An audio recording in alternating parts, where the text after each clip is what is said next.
Good morning class tenth. जैसा कि आप सब लोग जानते हैं कि हम क्या पढ़ रहे हैं, हम केमिस्ट्री का फर्स्ट चैप्टर पढ़ रहे हैं, केमिकल रिएक्शंस एंड इक्वेशंस। इस चैप्टर में मैंने आपको पार्ट 2 जो आपका पार्ट सेकंड है हमारा वीडियो का, उसमें मैंने आपको कॉम्बिनेशन रिएक्शंस, एंडोथर्मिक और एक्सोथर्मिक रिएक्शंस पढ़ाई थी। इस वीडियो में मैं आपको पढ़ाने जा रही हूँ कि डिकम्पोजिशन रिएक्शंस क्या होती हैं और कितने टाइप की होती हैं। तो चलिए स्टार्ट करते हैं पढ़ना डिकम्पोजिशन रिएक्शन। स्टूडेंट्स, जैसा कि आपको स्क्रीन पर दिखाई दे रहा है कि डिकम्पोजिशन रिएक्शन, आप कुछ इस फॉर्मूले को देख रहे होंगे। आप इस फॉर्मूले को देखिए, ये बिल्कुल अपोजिट लग रहा है किसके, कॉम्बिनेशन रिएक्शन के, है ना। हमने अपनी प्रीवियस वीडियो में जो पढ़ा था कॉम्बिनेशन रिएक्शन, ये जो है हमारा जो फॉर्मूला है जस्ट अपोजिट है। वहाँ हमने कॉम्बिनेशन रिएक्शन में क्या पढ़ा था, जो रिएक्टेंट है वो 2 और मोर हो सकते हैं, लेकिन प्रोडक्ट कितना होता था वहाँ पर, सिंगल प्रोडक्ट होता था, है ना। लेकिन यहाँ आप क्या देख रहे हैं डिकम्पोजिशन रिएक्शन में, बिल्कुल उसका अपोजिट। आपको जो रिएक्टेंट है वो आपका सिर्फ सिंगल रिएक्टेंट है और आपका प्रोडक्ट कितना है, 2 और मोर आपके प्रोडक्ट हैं। हाँ स्टूडेंट्स, यही होती है डिकम्पोजिशन रिएक्शन। इसमें क्या होता है कि कोई भी जो कॉम्प्लेक्स आपका रिएक्टेंट होता है वो ब्रेक डाउन हो जाता है 2 और मोर प्रोडक्ट्स में। तो चलिए इसको डिटेल में पढ़ते हैं कि और क्या क्या डेफिनेशन हो सकती है डिकम्पोजिशन रिएक्शन की। अभी आपको स्क्रीन पर दिखाई दे रहा होगा कि क्या लिखा है, decomposition reaction are those in which a single compound. इसमें क्या होता है, सिंगल कंपाउंड ब्रेक डाउन हो जाता है स्मॉलर और सिंपलर सब्सटेंस में। ठीक है स्टूडेंट्स, आपको ध्यान रखना है कि क्या होता है, जो प्रोडक्ट होगा वो आपका क्या होगा, 2 और मोर प्रोडक्ट हो सकते हैं। ठीक है, 2 और मोर प्रोडक्ट हो सकते हैं और आपका जो रिएक्टेंट होगा वो क्या होगा, आपका खाली सिंगल होगा। ठीक है, तो अब क्या आपको एक चीज़ और बहुत इम्पॉर्टेंट है, वो ये इम्पॉर्टेंट है कि आपको ये ध्यान रखना है कि ये जो रिएक्शंस होती हैं, ये जो डिकम्पोजिशन रिएक्शंस होती हैं, ये मोस्टली क्या होती हैं, एंडोथर्मिक रिएक्शंस होती हैं। अब आप सोच रहे होंगे कि एंडोथर्मिक रिएक्शंस क्या होती हैं। स्टूडेंट्स, मैंने अपनी प्रीवियस वीडियो में अच्छे से डिफाइन किया है कि एंडोथर्मिक और एक्सोथर्मिक रिएक्शंस क्या होती हैं। आप वहाँ जाकर एक बार देख सकते हैं कि एंडोथर्मिक रिएक्शन और एक्सोथर्मिक रिएक्शंस क्या होती हैं। अब एंडोथर्मिक रिएक्शंस होती हैं जिसमें हीट एब्जॉर्ब हो रही होगी। ठीक है, तो यहाँ पर आपको ध्यान रखना है, जो डिकम्पोजिशन रिएक्शन है उसमें हीट एब्जॉर्ब कितने फॉर्म्स में होगी, किस किस फॉर्म में हो सकती है। तो यहाँ पर जो फॉर्म्स होता है हीट एब्जॉर्ब का या एनर्जी एब्जॉर्ब का, वो होता है इलेक्ट्रिसिटी।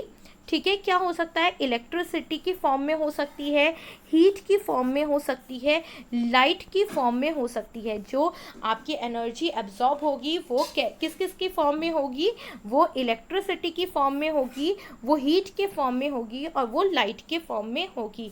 चलिए, तो अब आगे पढ़ते हैं कि डिकम्पोजिशन रिएक्शंस कितने टाइप की होती हैं।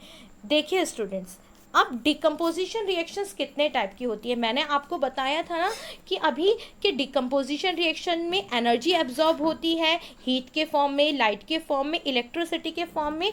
तो आप देखिए, अब decomposition reactions can be 3 types. कितने टाइप्स की होती है, 3, 1 2 3।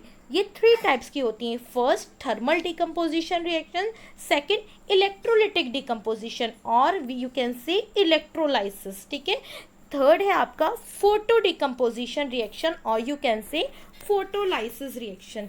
चलिए स्टूडेंट्स, अब मैं आपको 1 बाय 1 आपको बताती हूँ कि थर्मल डिकम्पोजिशन रिएक्शन क्या होती है, इलेक्ट्रोलिटिक डिकम्पोजिशन क्या होती है और फोटो इलेक्ट्रोलिटिक डिकम्पोजिशन क्या होती है।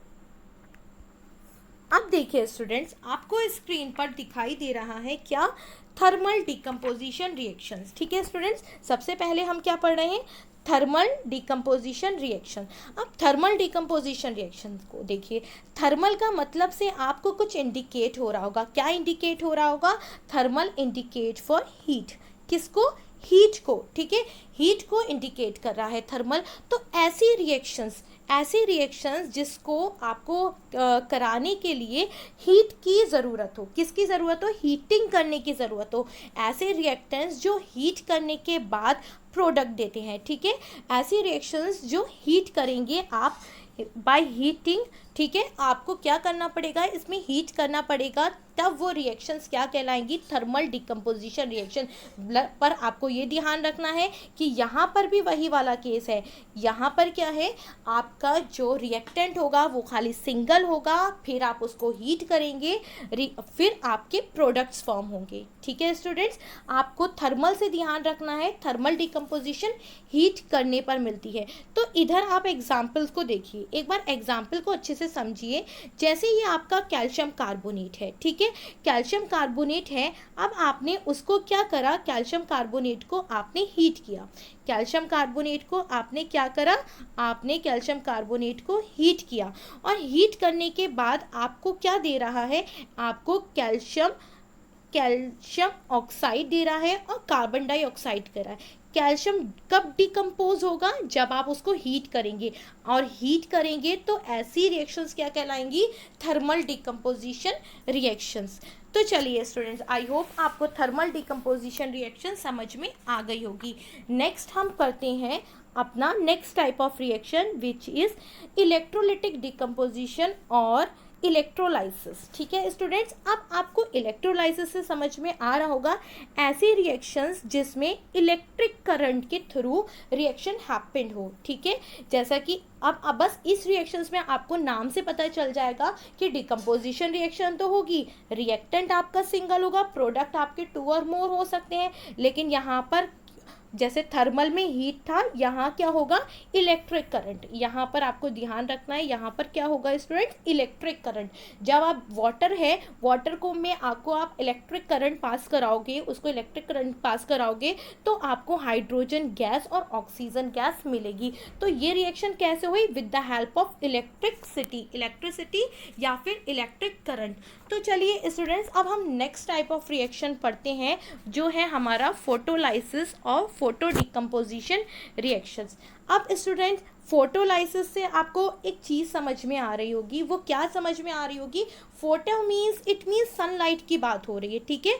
जी हाँ स्टूडेंट, इस वीडियो में आपको मैं यही बता रही हूँ कि पूरा डिकम्पोजिशन रिएक्शंस क्या होती हैं और कितने टाइप की होती है, तो आपको अच्छे से समझना है। तो अब फोटो डिकम्पोजिशन रिएक्शंस क्या होती है, जिसमें लाइट एब्जॉर्ब होती है, ठीक है। और लाइट कैसी होनी चाहिए स्टूडेंट, सनलाइट, ठीक है। लाइट कैसी होनी चाहिए, सनलाइट। ऐसी रिएक्शंस जिसमें सनलाइट के थ्रू हैपेंड हो, वो रिएक्शंस क्या कहलाती हैं, आपकी फोटो डिकम्पोजिशन रिएक्शंस।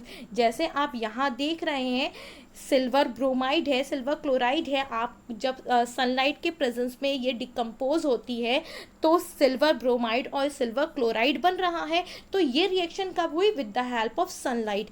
ऐसे ही स्टूडेंट, थर्मल कब हुई, जब आपने उसको हीट दिया। फोटोलाइसिस कब हो रही है, जब सनलाइट जा रही है। इलेक्ट्रोलाइसिस कब हो रही है, जब इलेक्ट्रिसिटी जा रही है। तो ये थी आपके 3 टाइप्स की डिकम्पोजिशन रिएक्शंस। आपको इसमें बस ध्यान कितना रखना है, ध्यान रखना है सबसे पहले जो डिकम्पोजिशन रिएक्शन है उसमें रिएक्टेंट्स खाली एक ही होगा और प्रोडक्ट आपके 2 और मोर हो सकते हैं। फोटो में सनलाइट, थर्मल में हीट और इलेक्ट्रिसिटी में इलेक्ट्रोलाइसिस में इलेक्ट्रिसिटी की हेल्प से डिकम्पोजिशन रिएक्शन होगी। आई होप ये वीडियो आपको अच्छी लगेगी और आपको डिकम्पोजिशन रिएक्शन अच्छे से समझ आएगी। तो स्टूडेंट्स, अगर आपको ये वीडियो अच्छी लगी हो तो लाइक, शेयर एंड सब्सक्राइब कर देना। Thank you.